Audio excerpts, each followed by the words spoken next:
Londres. Voici une nouvelle de très grande importance. Si loin que vous soyez de moi, je n'ai aucun embarras à vous parler. Je veux vous parler de la France.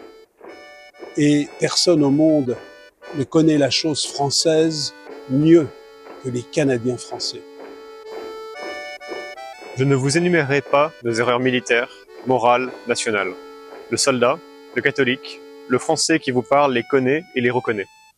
Pensez seulement qu'aucune nation n'avait subi, supporté, accepté des sacrifices pareils aux sacrifices qui furent subis, supportés, acceptés par nous, de 1914 à 1918.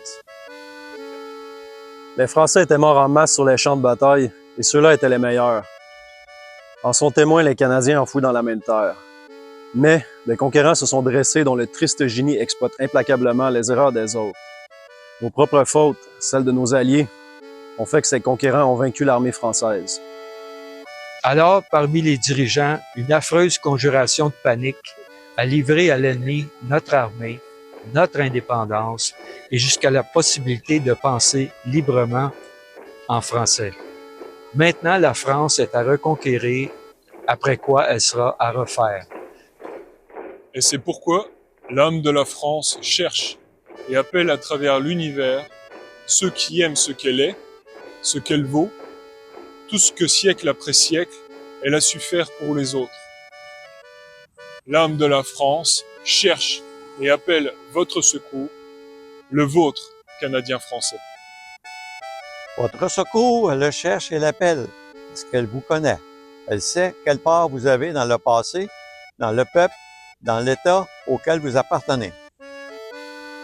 Dans ce pays, dans ce peuple, dans cet État qui monte, elle connaît tout ce qu'il y a de puissance et d'espérance.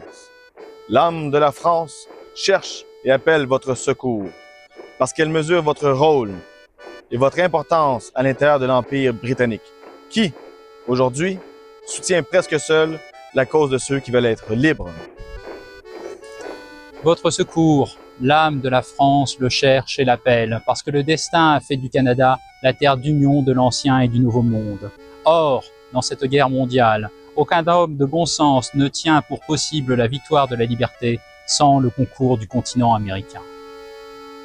Enfin, l'âme de la France cherche et appelle votre secours, parce qu'elle trouve dans votre exemple de quoi ranimer son espérance en l'avenir, puisque par vous, un rameau de la vieille souche française est devenu un arbre magnifique.